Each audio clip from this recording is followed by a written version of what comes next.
Mudah-mudahan sudah bisa terlihat, Bu, screen share-nya. Sudah terlihat. Oke, baik, terima kasih. Silakan, Bapak. Iya, baik. Baik, terima kasih. Om Swastiastu, selamat pagi, salam sejahtera, namo buddhaya, salam kebajikan. Pada kesempatan ini, kami dari Kominfo dengan melihat tema digitalisasi penyiaran yang terkait dengan perekonomian Bali, kami lebih cenderung kepada konsep tools-nya atau bagaimana dalam konteks penyelenggaraannya. Nah, mungkin nanti kaitan dengan kontennya, saya kira nanti Pak Agung yang lebih mendalami terkait hal itu. Nah, mungkin ini outline-nya. Yang pertama adalah mengenai latar belakangnya. Kenapa terjadi transformasi digital, kemudian bagaimana potensi market secara internasional, kemudian bagaimana konteks penyiaran digitalnya dalam konteks platformnya serta teknologi yang digunakan, serta perkembangan digital televisi terestrial pada saat ini ya, yang kurang lebihnya kemarin sudah ditandatangani mengenai Undang-Undang Cipta Kerja terkait dengan salah satunya klaster penyiaran, serta dampak digitalisasi dimaksud. Kemudian yang terakhir adalah penutup. Nah, mungkin ini latar belakangnya sebagaimana telah disampaikan di berbagai media bahwa transformasi digital itu menurut Bapak Presiden Pak Jokowi itu diantaranya adalah yang saya sampaikan saja di sini berkaitan dengan penyiaran. Jadi untuk mempersiapkan peta jalannya terkait transformasi digital di sektor dimaksud.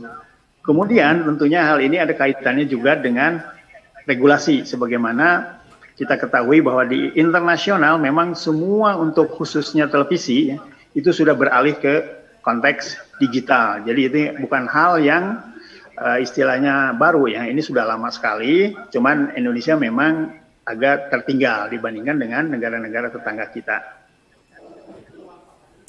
Nah, ini mungkin saya memberikan gambaran mengenai potensi market, saya ambil dari sumbernya Maximize ya, berkaitan dengan television broadcasting service market by region. Nah, kalau kita lihat, kita ada di region Asia Pasifik. Dari tahun 2019, itu yang kurang lebihnya warnanya abu-abu ya, itu trennya terus meningkat. Dikecualikan di tahun 2027. Nah, ini mungkin tren di 2007 kenapa agak menurun, kemungkinan marketnya sudah jenuh kelihatannya. Nah, jadi secara market, secara internasional itu bahwa untuk penyiaran ini memang untuk digital itu terjadi peningkatan dan ada platform-platform lain yang selain terestrial kemudian satelit dan kabel itu juga diperkenalkan seperti halnya sekarang ada yang namanya integrated broadcast broadband yang telah dibahas di ASEAN yang sudah mengadop teknologinya yaitu Malaysia dan Singapura dengan mengadop teknologi dari Eropa. Nah, kemudian dari terkait dengan TV household-nya nih, sama TV household-nya juga kalau dilihat itu yang untuk teknologi analog itu semakin menurun dari tahun ke tahun sampai drop ke 6 juta dari 315 juta ya. Itu di tahun 2021-nya turun diperkirakan menjadi 6 juta. Di sisi lain untuk di terestrialnya juga untuk pay DTT-nya kelihatannya dengan teknologi digital ini ada peningkatan, namun untuk saat ini Indonesia lebih fokus kepada yang free to air-nya.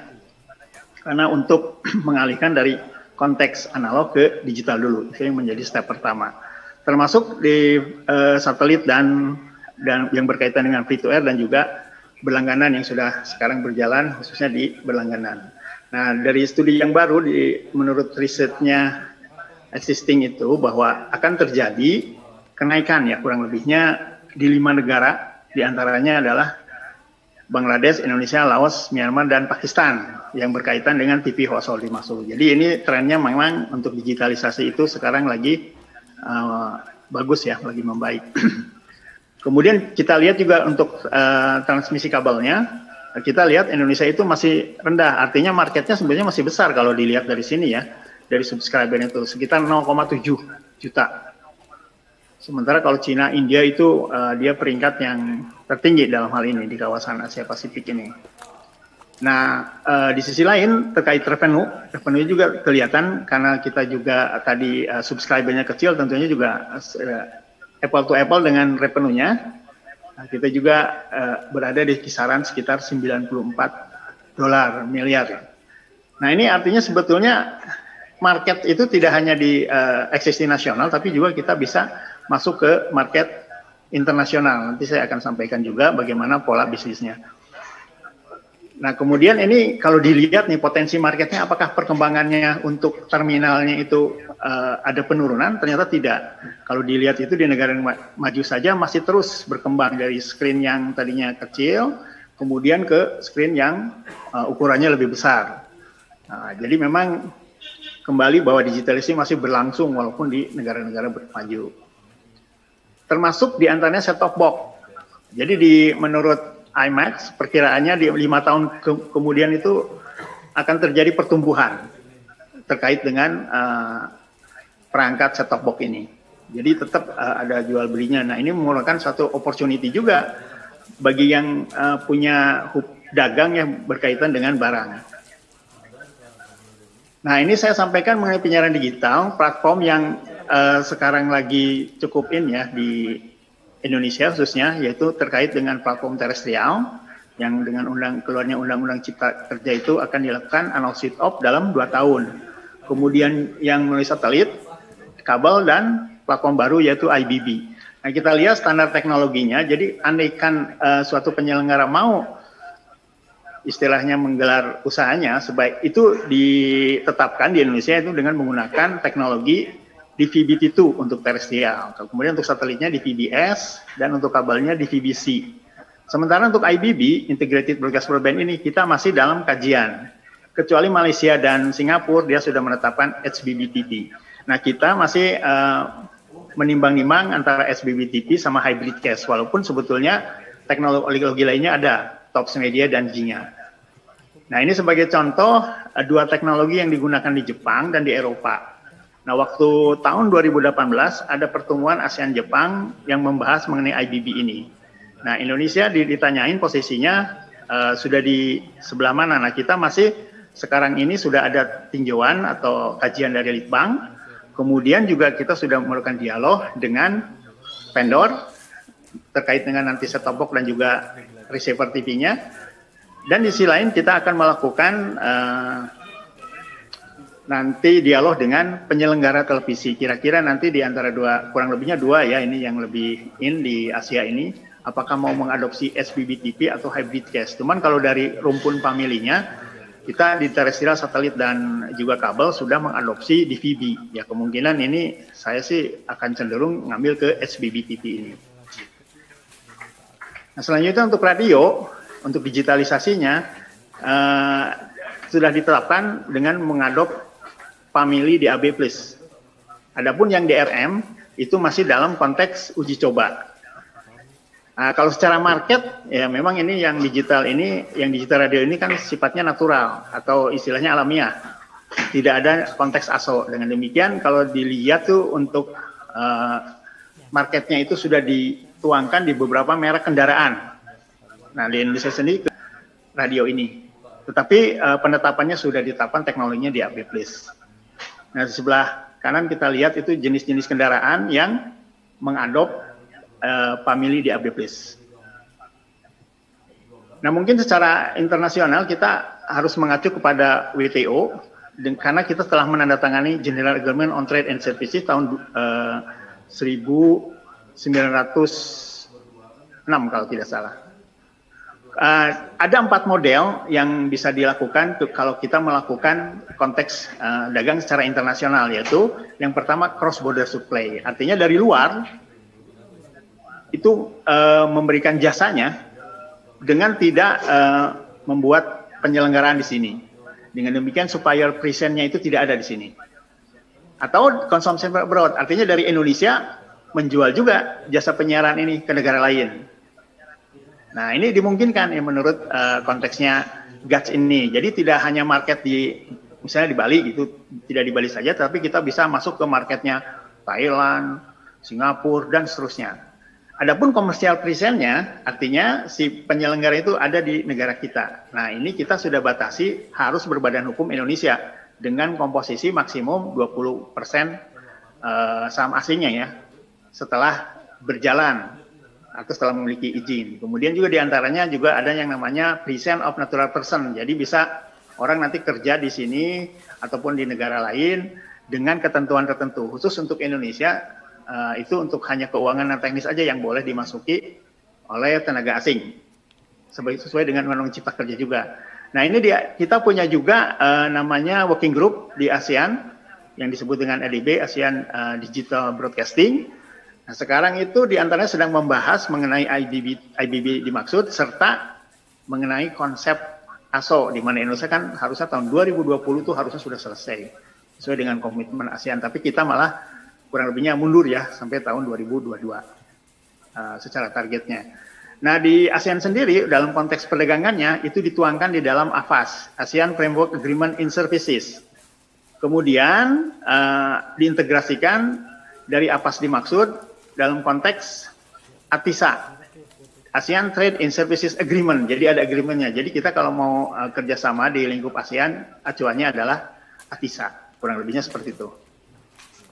Nah ini saya kira sudah kita mengetahui terkait dengan kenapa harus ditransformasi ke digital, karena ada General Agreement di ITU tahun 2006. Jadi sudah lama sekali. Nah pada tahun 2015, kita terjadi interferensi dengan baik negara tetangga misalnya, antara digital dengan analog, maka yang analog harus di-drop, tidak diprotek lagi. Itu konsep yang General Agreement tadi, yang sudah diadopsi juga di ASEAN maksud saya.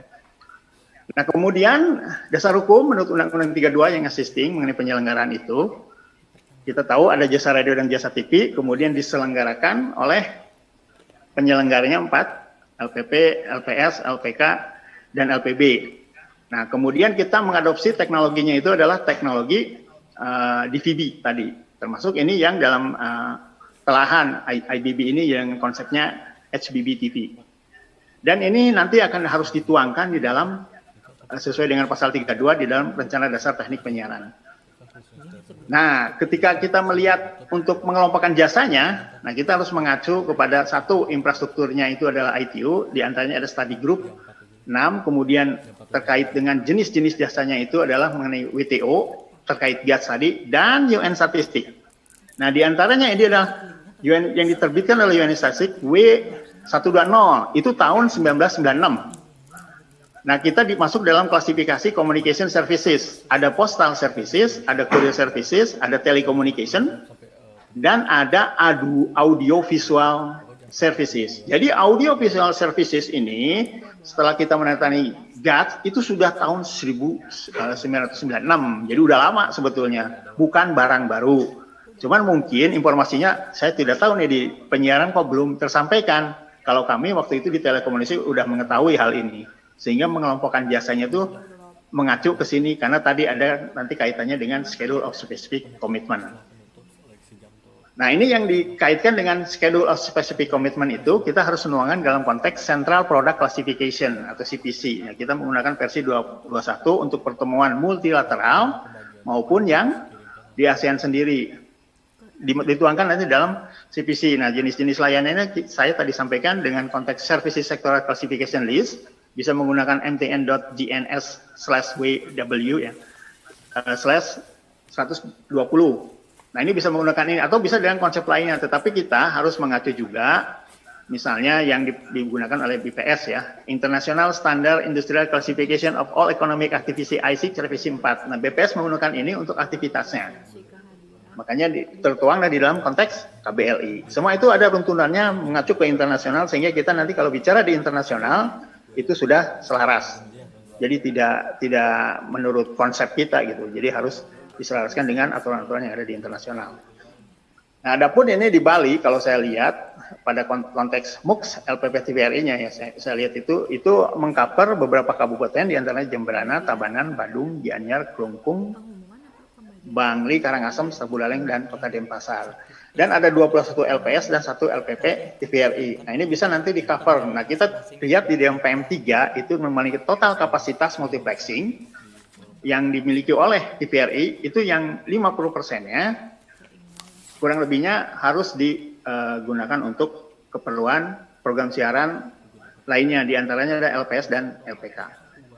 Nah ini konsepnya, dan itu dengan PM sekarang kita di set di 33 Mbps. Kalau kita menggunakan SD dengan 2 Mbps, maka itu kurang lebihnya sekitar 16. Tapi normalnya dipakai 12 karena ada layanan lain seperti data ataupun radio over TV channel. Nah, jadi radio bisa masuk juga ke Bapak, waktunya tinggal 5 menit lagi. Oke, baik. Nah, Ya. cepat aja. Ini kondisi existing untuk Permen 3 terkait dengan simulkas dapat dilihat di pasal 3 bila mau berpindah ya yang dari existing itu bisa kita proses tentunya dengan cepat karena sesuai dengan undang-undangnya sudah terbit. Ini adalah proses salah satu izinnya yang tidak menggunakan peluang usaha itu langsung bisa diproses dengan penerbitan izinnya. Nah, adapun nanti dampak dari digitalisasi ini diantaranya sudah kita ketahui mengenai kualitas gambar, kemudian juga adanya cost terhadap daya listrik yang semakin menurun, dan juga nanti ada digital dividendnya, digital dividend yang bisa untuk services-services lainnya.